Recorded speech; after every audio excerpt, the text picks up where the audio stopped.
The rain had just started again.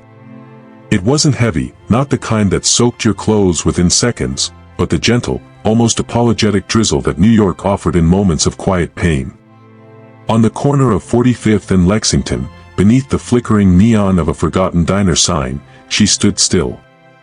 Her coat clung to her shoulders, suitcase in one hand, the other gently gripping the railing of the subway entrance. And then, just before she could take the final step downward, someone grabbed her wrist. Not roughly. Not violently. But with a knowing touch. A touch that froze her heart and cracked something inside her she thought had long gone silent. His hand. His voice. "Don't go." Her entire body went rigid. She didn't have to turn around. She knew that voice, its husky tone etched with memories she had buried in the deepest crevices of her being. 6 years of silence collapsed with 2 simple words. She turned slowly, every second stretched like glass threatening to shatter. He looked different. Older. Not just the stubble or the lines near his eyes, but the weight behind them. His suit was soaked at the collar. A forgotten tie hung loose around his neck. His lips trembled, but his eyes, they didn't leave hers for a second. I didn't know," he whispered, voice splintering. "I didn't remember until..." She didn't let him finish. "Why now?" Behind her, the rumble of an approaching train grew louder. Her grip tightened on the suitcase, knuckles white, breath held.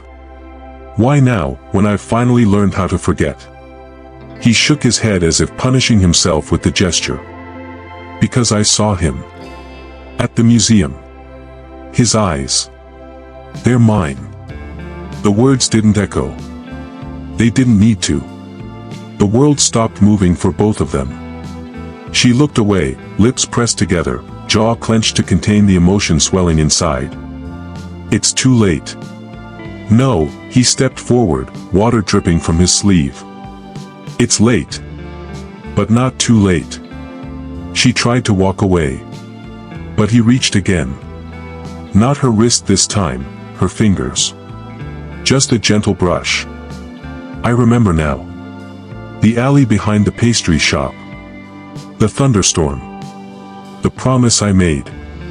A tear traced the curve of her cheek, but she didn't blink. "You forgot me. You left. You got married. And her voice broke. "I was just a girl with nowhere to go." His hand trembled. "I didn't remember. There was an accident. I lost months. I didn't know who I'd been with that night. I didn't even remember my own name for days. When it all came back, I thought, maybe it was just a dream." She swallowed hard, her throat tight.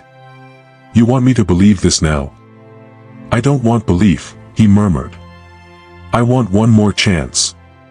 To earn the memory of you again." Her voice was soft, nearly a whisper. "He's 6 now. He likes to draw superheroes. And he's always wondered why his cape has curls like mine but eyes like someone else's." The subway thundered past below. Neither moved. His breath caught in his chest. "He deserves to know his father." She nodded faintly. "He does." And then she turned again, descending the steps into the station. Not running, not crying, just disappearing into the bowels of the city. He stood above, soaked, still trembling. In his pocket, he gripped the crumpled drawing a boy had handed him that afternoon. A drawing of a superhero with brown curls. And piercing gray eyes. The streetlight flickered. The world didn't move. He had lost her once. Not because he wanted to. But because the world stole time. And now, he might lose her again. Unless he told her everything, how they met. How he loved her before he ever knew her name. How one forgotten night still haunted his dreams. Unless he could remember it all. From the very beginning. 6 years earlier, New York hadn't been any kinder than it was tonight, only colder. It was early November, and the streets smelled of burnt pretzels and last chances.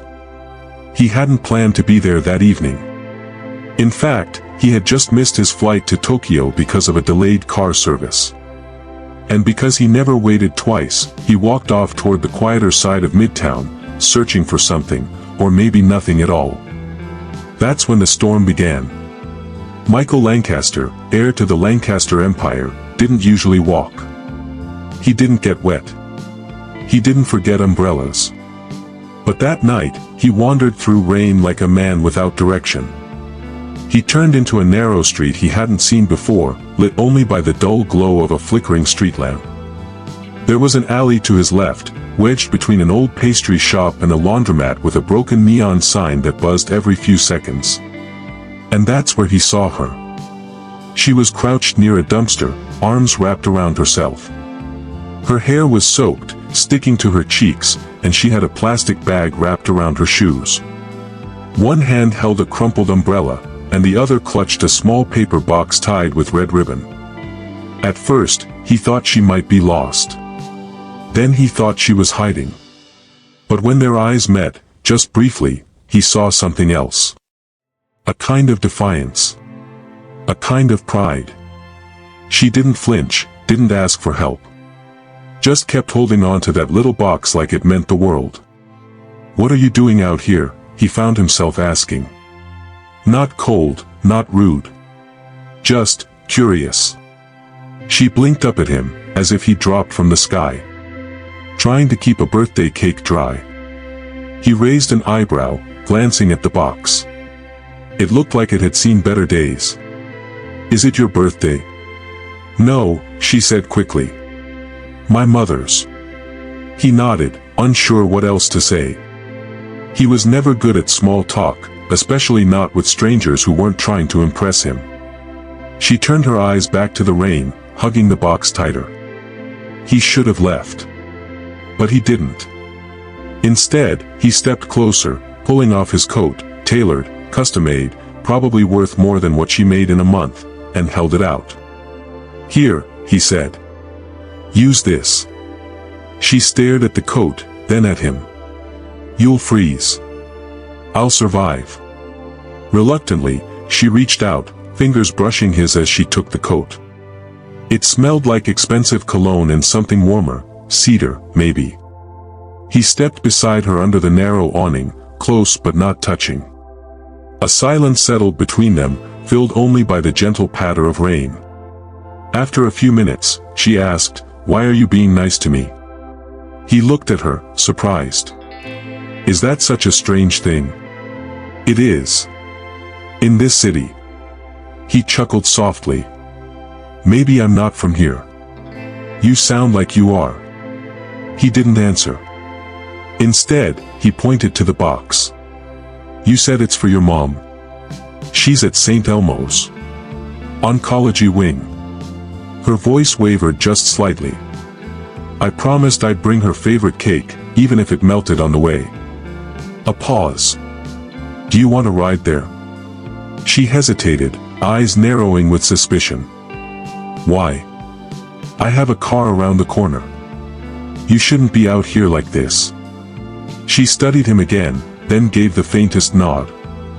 When they reached the car, she sat quietly in the back seat, her box in her lap like a fragile treasure.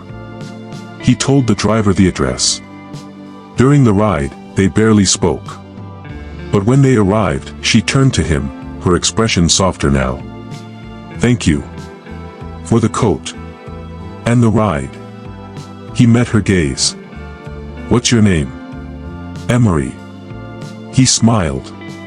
"I'm Michael." "I figured," she replied, glancing at his watch, his posture, his shoes. "You don't really blend in." He laughed, the sound unexpected in his own ears. "I suppose I don't." She opened the door, then paused. "You didn't ask for my number." He raised an eyebrow. "Should I have?" She didn't answer. She just gave him a look that said she'd remember him. Not for what he had, but for what he gave when he didn't have to. Then she was gone. But he didn't forget her. In the days that followed, he found himself lingering in that alley again, as if hoping she might return. He went to the pastry shop, ordered everything on the menu, just in case someone there might know her. But no one did. She hadn't left a name. She hadn't left a trace. It was supposed to be a fleeting kindness. A forgotten night. But some memories don't ask permission to stay. He kept her red ribbon. It had been stuck to the bottom of the box when she left. He found it in the car after she was gone. And though he never quite understood why, he kept it in his wallet, tucked behind his ID card, where no one would see it. Over time, he convinced himself she had imagined him. That she'd moved on. Maybe she had a boyfriend. Maybe she didn't need saving. Maybe he was just another passing stranger in her life, the way she had unexpectedly embedded herself in his. Then came the accident. He was driving alone, 2 weeks after that night. Rain again. A slick road. A careless truck driver. The doctors said he had a mild concussion, some memory loss, nothing to be too concerned about. But when he woke up in the hospital, he couldn't remember where he had been going. Or who he had met. Just scattered pieces. A box. A red ribbon. The smell of birthday cake. He had convinced himself it was a dream. And now, 6 years later, standing at the edge of a subway platform, holding her wrist again, he wasn't sure if the past was forgiving enough to let him begin again. But he would try. Because in her eyes, he still saw that same light. Dimmer now. Tired. Hurt. But still burning. Still hers. Still his. If only she would let him earn his way back into it. It was never supposed to be permanent. That was the lie she repeated to herself every time she passed the old pastry shop and caught the smell of vanilla and regret wafting from the corner window. Emery hadn't planned to stay in New York. She told herself she was just waiting for her mother to get better, waiting for the money to stretch far enough to buy a bus ticket back to Vermont, waiting for the universe to hand her a sign that it was okay to start over somewhere safer. But after her mother died, the city wrapped its cold fingers around her ankles and refused to let go. She didn't return to the alley. Not after that night. She couldn't bear to. Because for one brief moment, she had believed in magic. In kindness. In possibility. And then he was gone. No call. No message. No coat returned because she didn't know where to send it. Just silence. A silence that echoed so loudly it drowned out every what if. The red ribbon had fallen off somewhere, she assumed in the car. And with it, she told herself, went the illusion. She found a job waiting tables. Then another delivering baked goods for a quiet bakery tucked between two skyscrapers that smelled like polished steel and forgotten dreams. She didn't mind the early hours or the aching feet. She didn't even mind when she had to lie about her address so her son could get into a better preschool. Because for him, she'd do anything. Ethan had his father's eyes. She'd known the moment she saw them, steel gray, quiet, observant. He didn't cry often. He didn't throw tantrums like other kids. Instead, he would stare at the sky for long stretches, asking questions she didn't know how to answer. Why don't I have a dad like the other kids? What does a father do? Did he ever sing to me when I was a baby? She would smile, cup his cheeks in her hands, and whisper, he was the kind of man who gave me his coat in the rain, just so I could deliver a cake for Grandma's birthday. But she never gave him a name. Because names meant hope. And Emery had spent too many nights stitching her heart back together to let hope undo her again. Until one afternoon, 6 years too late, his name found her. She was delivering cupcakes to a high-rise building on the Upper East Side. The order had come through the night before, anonymous but generous, with a note asking for extra red velvet and a hand-drawn card. She had helped Ethan sketch a superhero on the front and then packed the box carefully, tied with a blue ribbon, not red. The building was intimidating. Marble floors. Gold-trimmed elevators. Security guards who looked like they'd never smiled in their lives. She didn't want to go up. But a delivery was a delivery. When she reached the 29th floor, the receptionist barely glanced at her. "You can leave it there." Emery hesitated. "I was told to hand it to Mr. Lancaster directly." The receptionist looked up, clearly annoyed. "And who told you that?" "I don't know," she admitted. "It was on the order slip." With a reluctant sigh, the woman picked up the phone and dialed. "There's a delivery here for you. Says you requested it personally." A pause. Then a nod. "All right. You can go in." She walked slowly, nervously, into the large office. Sunlight streamed through floor-to-ceiling windows, casting long shadows on polished floors. A desk stood near the center, empty at first glance. Then a figure turned from the window. Her breath caught. He hadn't changed. Not really. His face had sharpened with age. His suit was cleaner, more expensive. But those eyes, those damn eyes, still carried the same storm she remembered from the alley. Except now, they widened in recognition. It only lasted a second. He blinked and smiled like he was greeting a stranger. "Thank you for coming all the way up."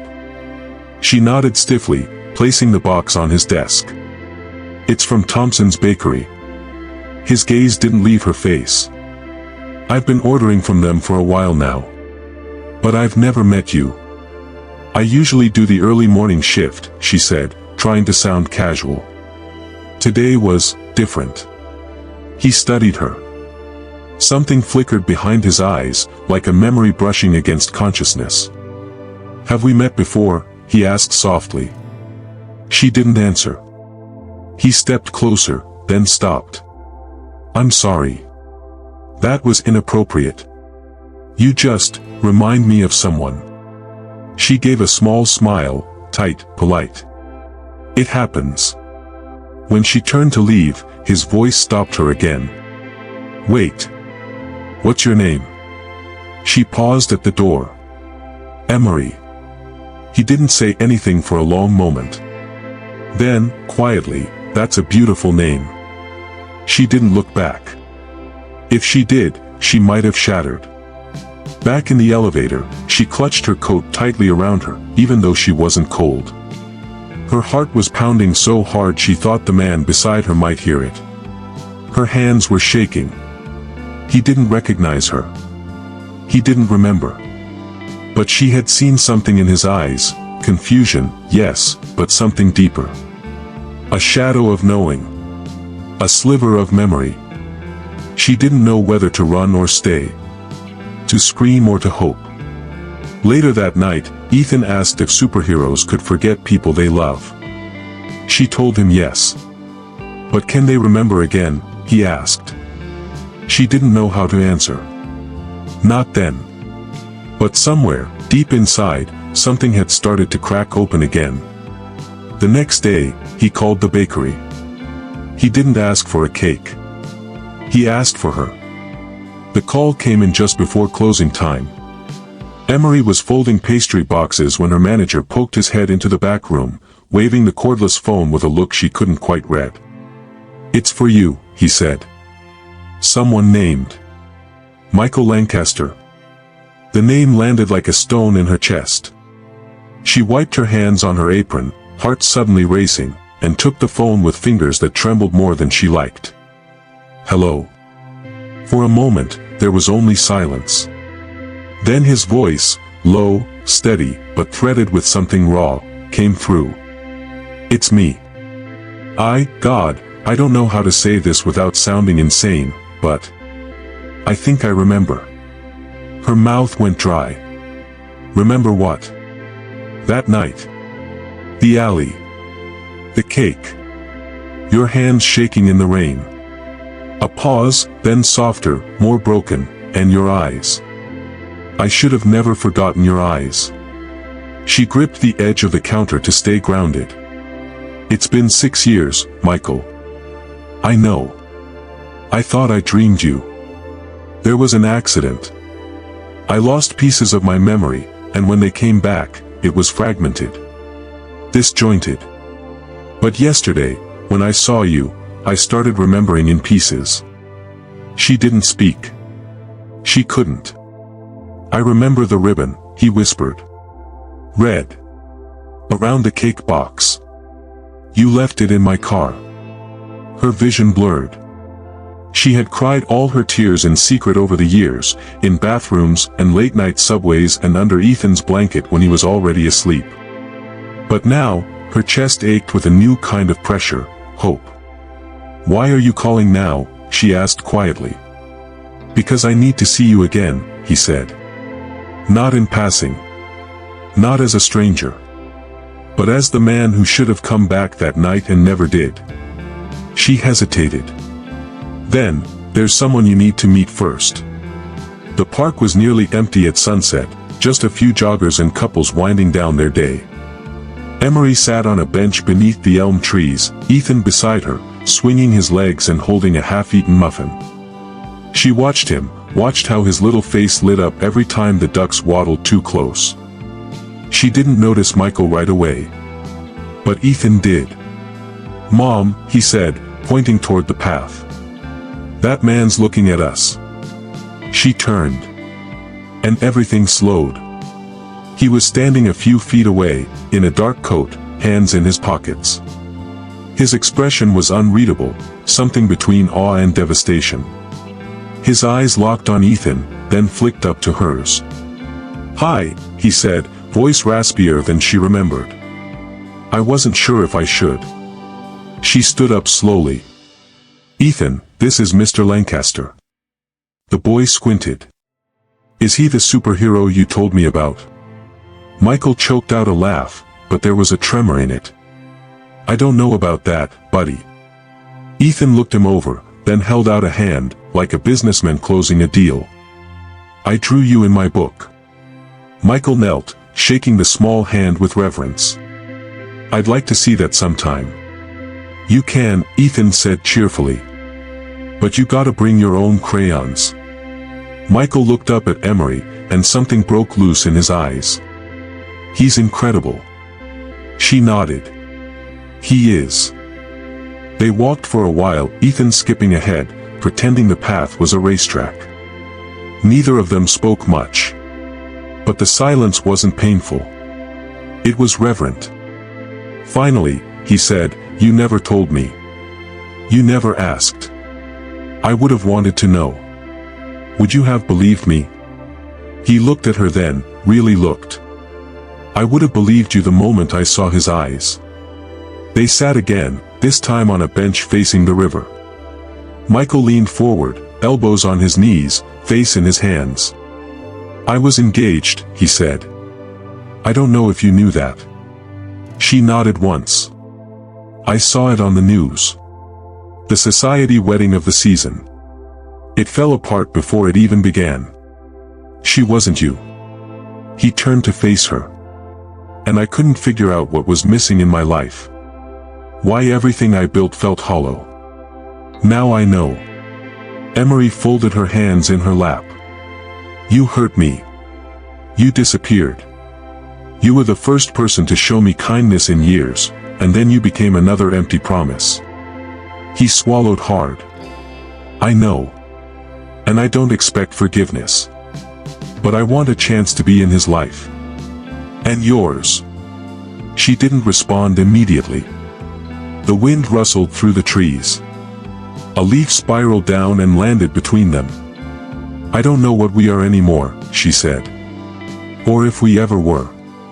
But he deserves to know who he came from. Michael nodded slowly. I won't walk away again.